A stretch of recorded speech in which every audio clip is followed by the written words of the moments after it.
Good morning to all of you. Good morning sir. आज अपना lecture number है 8, right. Lecture number 8 में आज हम लोग मेन फोकस करेंगे। सबसे पहले आपका जो डाउट सेशन, अगर कोई डाउट है किसी क्वेश्चंस में, उसको देखेंगे। देयर आफ्टर अपना क्वेश्चन आंसर का सीरीज रहेगा। अगर किसी पार्टिकुलर टॉपिक पे जो पीछे कराया जा चुका है, अगर उस पे कोई थ्योरेटिकल कॉन्सेप्ट पे भी दिक्कत होगा, वो भी आप पूछेंगे, राइट। तो चलिए हम आपको स्क्रीन शेयर कर रहे हैं, जहां से आपका क्वेश्चन आंसर शुरू हो रहा है। आप लोग अपने नोट्स आपने किया होगा, अगर क्लास का क्या बोलते हैं, अगर आपने क्वेश्चंस किया होगा तो आपको जो डाउट आया होगा सबसे पहले वो शेयर करें हमें कि कौन से क्वेश्चंस में आपको कितना डाउट आ रहा है। हाँ जी, 1 बाय 1। 30 तक क्वेश्चंस हुआ था कि अपने को करना है, वहां पे कहाँ तक पहुंच चुके हैं आप लोग?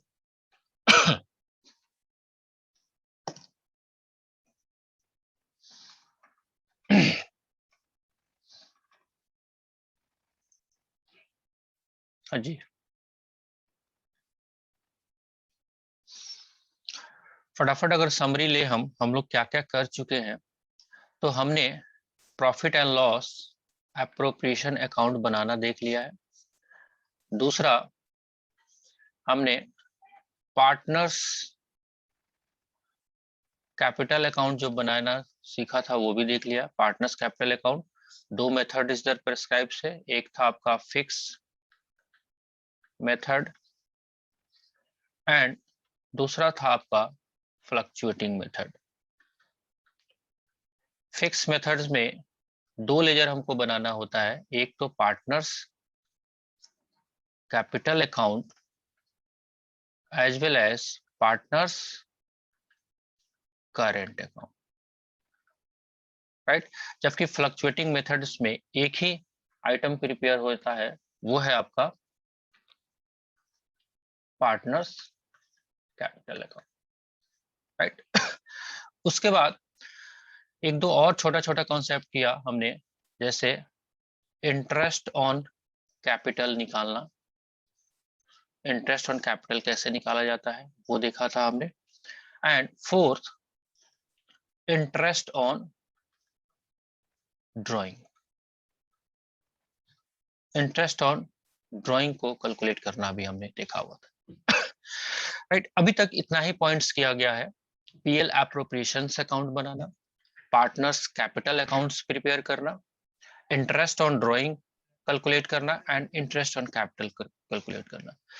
इंटरेस्ट ऑन कैपिटल थोड़ा सा इजी है in compare to interest on drawing. इतना ही काम अभी तक हम लोगों ने किया हुआ है। तो जो आपका क्वेश्चन आंसर का जो सेशन है, उसमें आप लोग कहाँ तक पहुंचे? अगर आपको कोई डाउट नहीं होगा तो मैं एक पर्टिकुलर एक दो क्वेश्चंस आपको करा दूंगा 30 से पहले। तो प्लीज हैंड रेज करें आप अपना, या वॉइस से आप मुझे बताएं कि सर मुझे पर्टिकुलर इस क्वेश्चंस में डाउट है। हाँ जी,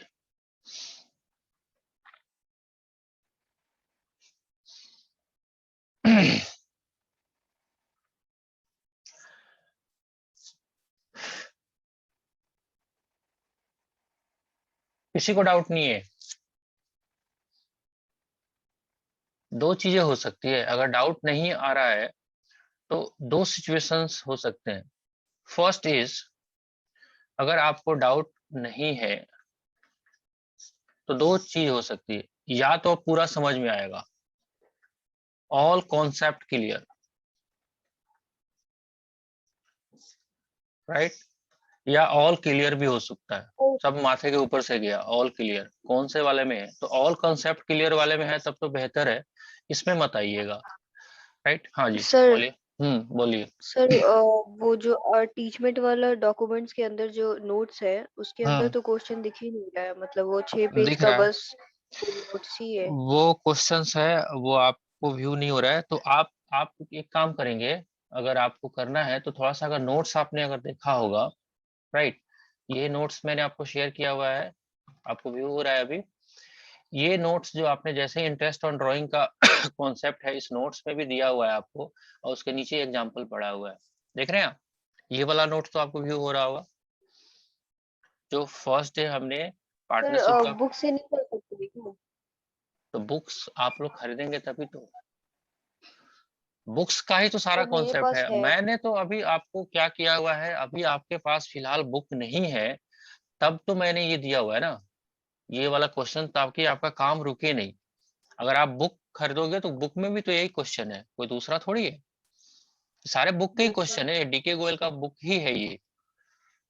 हाँ, आपका ये करंट ईयर का आप बुक परचेज करोगे, ये लास्ट ईयर का है, क्योंकि अपडेटेड साइट पे रहता नहीं है, तो आप वहां से करिए, क्वेश्चन करिए, कोई इशू नहीं। अगर आपने बुक खरीद लिया है तो वहां से कोई डाउट है, उसका भी फोटो खींच के भेजिए, मैं उसको भी डिस्कस करूंगा, राइट।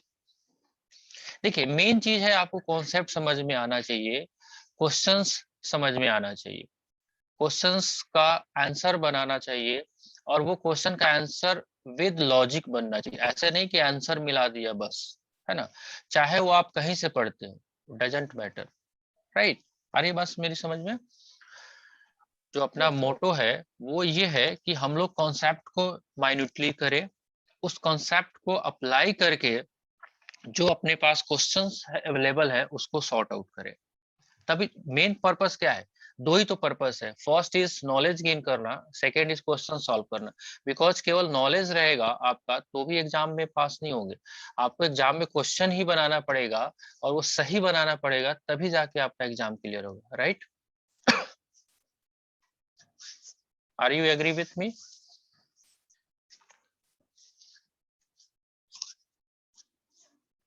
ये वाला नोट सबको दिख रहा होगा ना, मैंने ये नोट्स भी शेयर किया हुआ था जहाँ पे क्वेश्चंस था।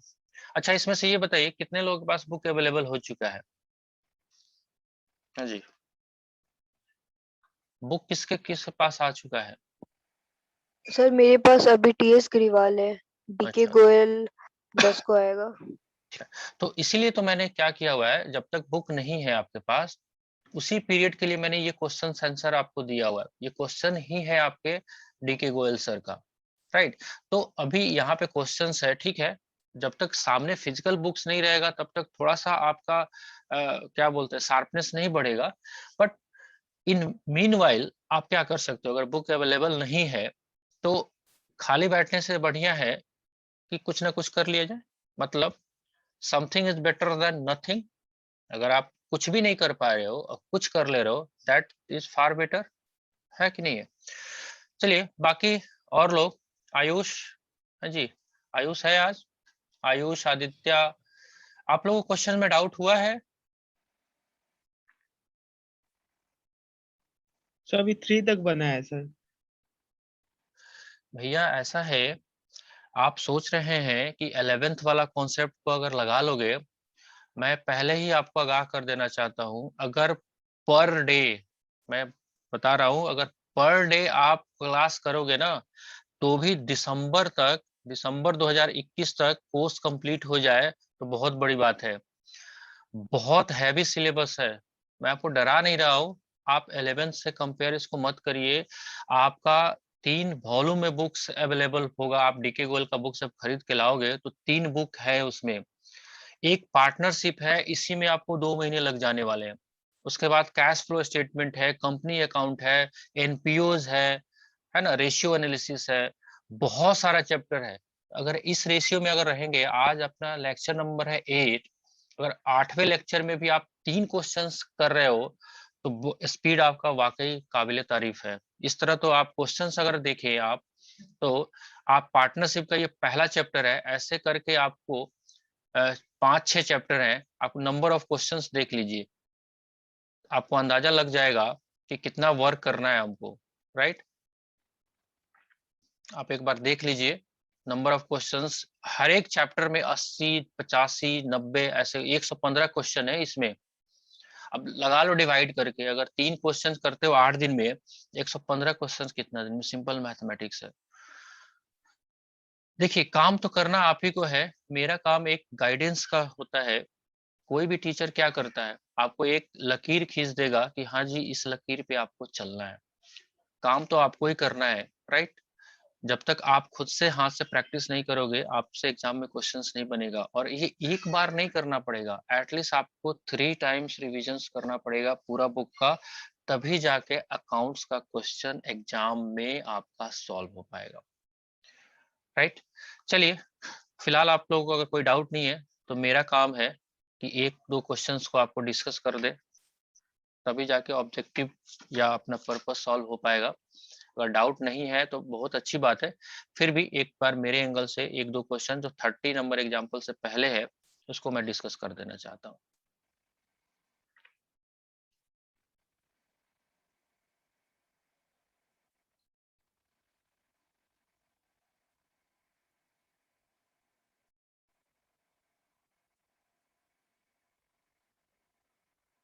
चलिए अपने सामने एक क्वेश्चन है 22, बहुत छोटा सा क्वेश्चन है, इसको देखते हैं एक बार, कराए दें या किसी को डाउट है मुझे रोकिए, अगर किसी को पर्सनल डाउट है तो वो पूछिए, अदरवाइज मैं क्वेश्चन नंबर 22 करवा रहा हूँ आपको। हाँ जी, नो सर, नहीं है। नहीं है, चलिए देखिए फिर। स्क्रीन व्यू हो रहा है आप लोगों को?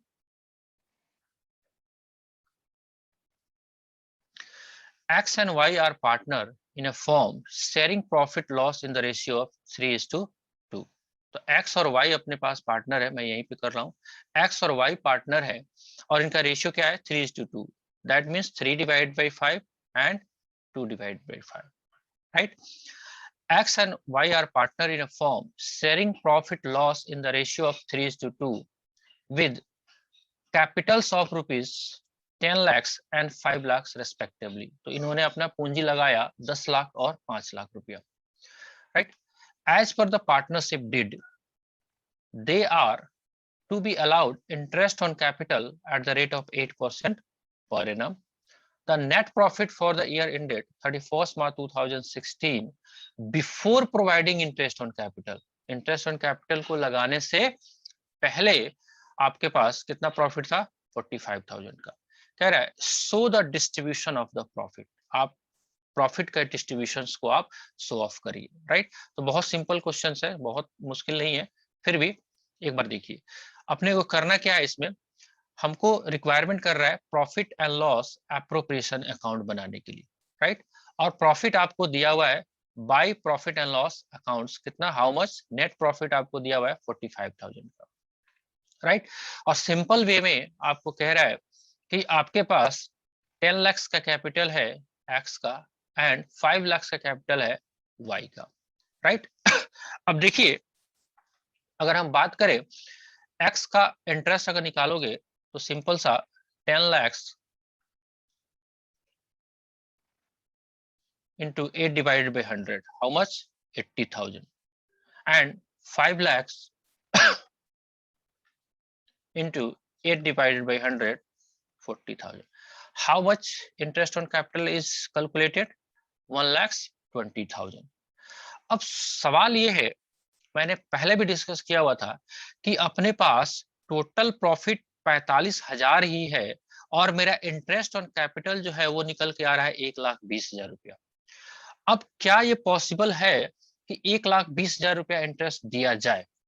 यस और नो? नो, बिकॉज ये जो है अपना profit and loss appropriation account है, आपके पास जितना प्रॉफिट होगा उसी को तो एप्रोप्रिएट करोगे। तो इस क्वेश्चन में आपका इंटरेस्ट ऑन कैपिटल, अगर हम बात करें इंटरेस्ट ऑन कैपिटल जो है आपका मोर देन है अवेलेबल प्रॉफिट।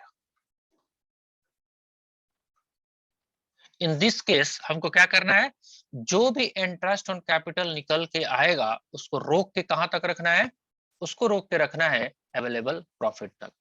अब रहा बात कि हमारे पास 1,20,000 का इंटरेस्ट आया और हमारे पास अवेलेबल प्रॉफिट है 45,000 ही। तो इस केस में क्या करें, क्या इस 1,20,000 को 45,000 में जो बांटना है क्या प्रॉफिट शेयरिंग रेशियो में बांट दे? क्या ऐसा अलाउ है? Answer is no. मैं दोबारा से बोल रहा हूं कि जो भी ये शॉर्टफॉल हो रहा है उसको आप प्रॉफिट शेयरिंग रेशियो में नहीं बांटेंगे, इसको हम लोग को बांटना है, वो रेशियो रहेगा, उसको हम लोग कहते हैं कैपिटल रेशियो।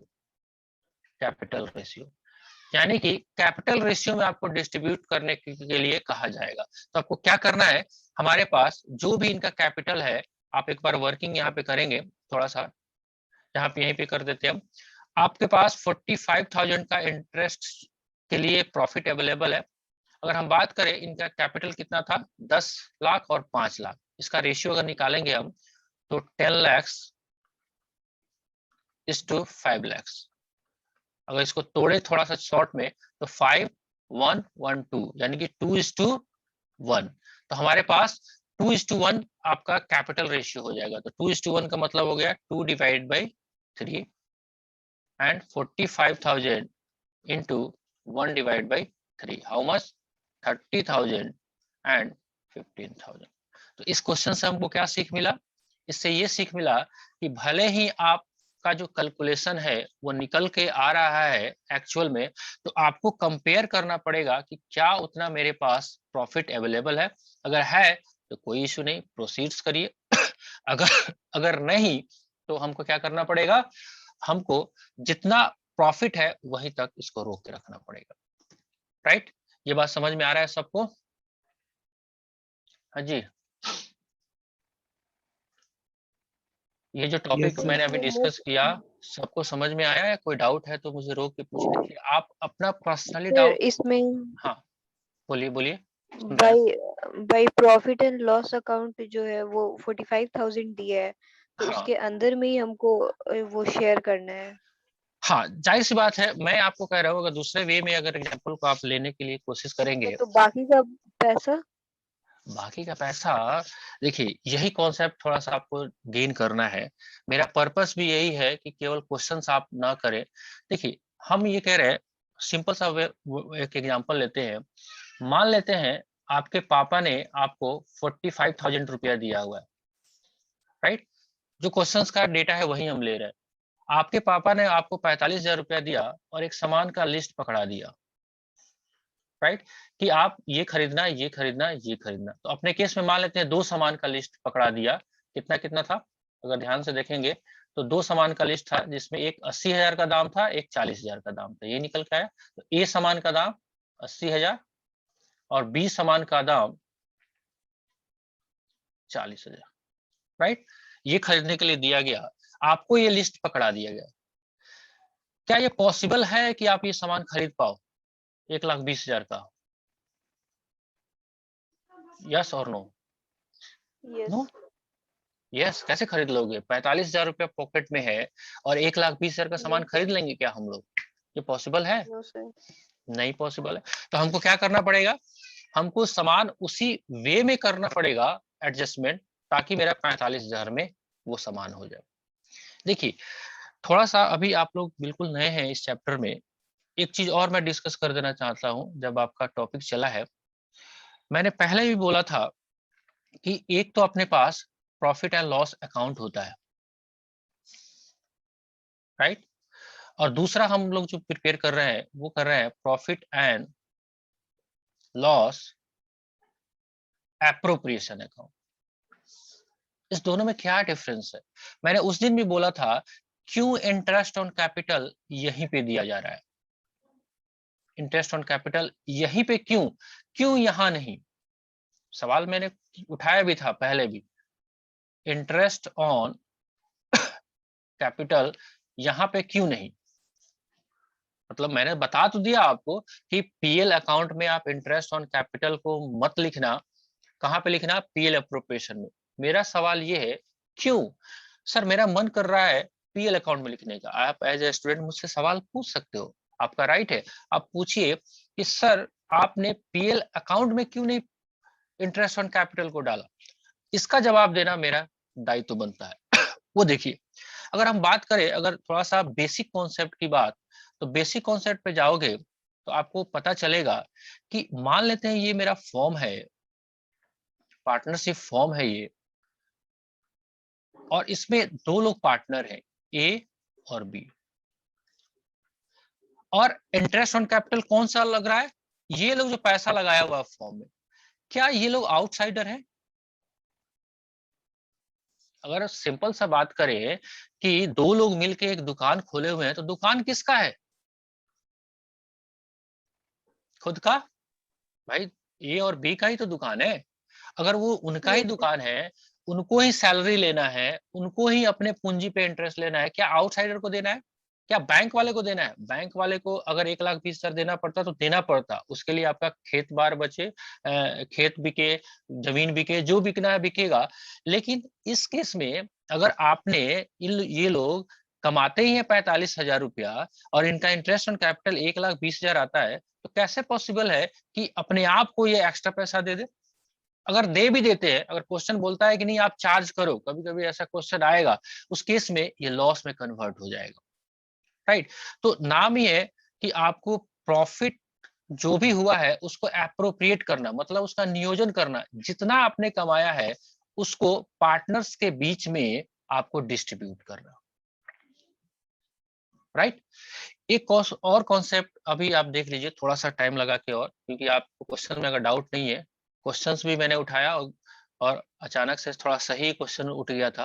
अगर हम बात करें इंडिया में जो बिजनेस हम लोग कर रहे हैं, अगर ये प्रोप्राइटरशिप है, बिल्कुल जनरल कॉन्सेप्ट है, अगर ये प्रोप्राइटरशिप बिजनेस है, ठीक है जी, और दूसरा हम लोग अभी जो पढ़ रहे हो आप, वो पार्टनरशिप बिजनेस पढ़ रहे हैं, राइट? ये है पार्टनरशिप। एंड थर्ड एक होता है कंपनी, जिसके बारे में आपने पढ़ा नहीं है। एक सवाल मेरा है, बहुत सिंपल सा सवाल आप सब लोगों से, बिकॉज सब लोग थोड़ा सा जनरल नॉलेज तो रखते ही होंगे। मान लेते हैं अ, अ, ये बिजनेस है, और बिजनेस किसका मान लेते साक्षी का ये बिजनेस है, वही प्रोप्राइटर है। साक्षी का ये शॉप है और इसके आप प्रोप्राइटर हो। इन केस, मेरे एग्जांपल को बहुत ध्यान से सुनिएगा, इन केस अगर इस बिजनेस में लॉस हो जाए, तो क्या फर्क पड़ेगा? क्या साक्षी का जो पर्सनल एसेट्स है, मतलब घर बार का जो एसेट्स है, मतलब घर पे घर है, जमीन है, गाड़ी है, बंगला है, जो भी है, क्या आपको लॉस हो जाएगा तो आपने जिससे सामान उधार खरीदा हुआ था, क्या वो लोग आपके घर पे आके पहुंच के मांगेंगे कि नहीं मांगेंगे? दुकान आपका आपने शटर बंद कर दिया हुआ, मांगेंगे कि नहीं मांगेंगे? मांगेंगे, ऑब्वियसली बात मांगेंगे। मतलब कहने का सेंस ये है कि if you are engage in proprietorship business, if any loss incurred by you in any year, then your personal assets is to be used for paying the liability. इसको हम लोग बोलते हैं conceptually unlimited liability. Unlimited liability मतलब आप व्यवसायी हैं, आप व्यवसाय कर रहे थे, आपका दुकान में नुकसान हो गया, कोई भी कारण से दुकान चल नहीं रहा था, आग लग गया, चोरी हो गया, व्हाट एवर द रीजन, जो भी नुकसान हुआ, तो आपने जिससे भी पैसे लिए हुए हैं, बैंक से लोन लिया हुआ है, आपने क्रेडिटर से उधार लिया हुआ है, दोस्त यार से पैसा लिया हुआ है, उस सबको पैसा आपको अपने घर से चुकाना पड़ेगा। इतना बात आप लोग सब लोग सहमत हैं? क्या ऐसा ही होता है? चुकाना पड़ेगा कि नहीं पड़ेगा? Yes sir. चुकाना पड़ेगा आपको। सेम कंडीशन यहाँ पे पार्टनरशिप में ही भी है। अगर यहाँ पे केवल एक मालिक था, यहाँ पे मालिक हो गए हैं बस दो, राइट? अब ये दो है तो इनका अलग घर बार है, इनका अलग घर बार है, और इनका एक व्यवसाय अलग है। तो इस केस में भी अगर इस फॉर्म में नुकसान हुआ तो सबसे पहले फॉर्म में जितना भी पैसा रहेगा उसका यूज किया जाएगा। अगर उसके बाद भी कोई नुकसान होता है तो ये मिस्टर ए और मिस्टर बी बियर करेंगे अपने घर से, राइट? तो हेयर पार्टनरशिप फॉर्म में भी लायबिलिटी जो होती है अनलिमिटेड लायबिलिटी होती है, राइट? तो ये जो इंडिविजुअल है और पार्टनरशिप बिजनेस जो लोग रन करते हैं, तो सबसे बड़ा रिस्क इसमें यही है कि अपने को जो भी लायबिलिटी है, देखिए बिजनेस अगर स्मूथली चल रहा है तो कोई बात ही नहीं है ना? जो चीज चलते रहती है उसको कोई याद नहीं रखता है, लेकिन जो चीज नहीं चलती है उस लोग याद रखते हैं। अभी आईपीएल का आप एडवर्टीजमेंट देखते हैं, फिनोलेक्स का जो पाइप का एडवर्टीजमेंट वीरेंद्र सहवाग साहब करते हैं, क्या करते हैं भाई? आईफेल टावर है, हाँ जी मालूम है, हाँ जी, किसने बनाया उसके बारे में मालूम ही नहीं। तो सेम कॉन्सेप्ट है, आप बिजनेस जब करते हो चलते रहता है, क्योंकि हम सोच के ही करते हैं पॉजिटिव में, कि हमारा बिजनेस जो स्टार्ट होगा वो साल दर साल चलेगा, लेकिन एक बार आप निगेटिव पॉइंट को भी सोचना पड़ेगा आपको, because we are the student of commerce, हम लोग कॉमर्स के बंदे हैं, तो हमको सारे लीगल लाइबिलिटीज भी देखने पड़ेंगे कि what happen if business suffer losses, क्या अपने घर बार की संपत्ति को बेचना पड़ सकता है। यस, इसी कमी को दूर करने के लिए ये कंपनी का कॉन्सेप्ट को लॉन्च किया गया था। जो भी आपके रिलायंस है, टाटा है, यहाँ पे क्या है, लाइबिलिटी जो है ना वो लिमिटेड होती है। लिमिटेड का सेंस ये है कि अगर आप यहाँ पे पैसे आपने 100 रुपया लगा रखा है, अगर इस कंपनी को नुकसान होता है तो मैक्सिमम आपका 100 रुपया डूबेगा। ये कंपनी के जो भी क्रेडिटर्स हैं वो आपसे आके आपके पर्सनल एसेट्स को टच नहीं कर सकते। देखो, कॉन्सेप्ट बहुत छोटा है लेकिन बहुत वाइड रेंज है इसका। आप, पता नहीं आपको अंदाजा लग रहा है कि नहीं लग रहा है। अगर आप कंपनी फॉर्म में हो, कंपनी का बिजनेस कर रहे हो, तो आपने जितना व्यवसाय में पूंजी लगाया है उतना ही तक मैक्सिमम नुकसान होगा। इसीलिए कारण बनता है कि बहुत सारे लोग जो बिजनेस करते हैं ना वो कंपनी फॉर्म में करते हैं, लेकिन हम लोग जिस शहर में रहते हैं वहां पे रेयरली आपको कंपनी फॉर्मेशन मिलेगा। हम लोग भी सजेस्ट करते हैं लोगों को कि भैया आप कंपनी फॉर्म में बिजनेस को करिए, आपको बहुत बेनिफिशियल होगा। जब कंपनी का चैप्टर आप पढ़ोगे तो शायद बहुत बेसिक नॉलेज से एडवांस नॉलेज पे वहां पे पहुंच जाओगे। अभी फिलहाल हमने कंपनी का सी भी नहीं मालूम आपको, तो इसलिए उस पर डिस्कशन का पार्ट नहीं रखते, राइट। तो ये सारा सिचुएशन अगर आप देखोगे तो ये टॉपिक मेरे को डिस्कस करने का पर्पस यही था कि here is the unlimited liability, individual proprietorship में भी अनलिमिटेड लायबिलिटी है। यानी कि इन लोगों को जो है ना, बिजनेसमैन और बिजनेस को एक ही माना जाता है। अगर हम हिंदी में बात करें, एक ही माना जाता है। ये पार्टनर और बिजनेस एक ही पर्सन है लीगलिटी के हिसाब से। अकाउंटिंग के पॉइंट ऑफ व्यू से दोनों सेपरेट पर्सन है, बट लीगल टर्म्स के हिसाब से, लायबिलिटी के हिसाब से ये एक ही पर्सन है। इसीलिए यही कारण है कि हमारे पास इस profit and loss appropriation account जब बनाना पड़ता है हमको, और इनको जो मिलने वाला पैसा है, यानी कि फॉर्म जो है पार्टनर को जो भी पैसा देगा, कैसे दे सकता है, इंटरेस्ट के रूप में, सैलरी के रूप में, वो मैक्सिमम टू मैक्सिमम उतना ही देगा जितना इन लोगों ने कमाया हुआ है। Have you got the point? ऊपर से तो नहीं गया कॉन्सेप्ट? नो हाँ सर। जी, ठीक है। अब आपके सवाल का जवाब आई थिंक मिल गया होगा। वाई 1,20,000 नहीं हम कर रहे हैं, बाकी का क्या करेंगे भैया, आप कमाओगे तभी तो आपको डिस्ट्रीब्यूट होगा ना। एक और भी सिंपल लॉजिक आप दे सकते हैं। मान लेते हैं आपको किसी ने जॉब पे रखा हुआ है, आपका सैलरी है 1,00,000 रुपया पर मंथ। सिंपल सा टॉपिक है, 1,00,000 रुपया पर मंथ का आपका सैलरी है।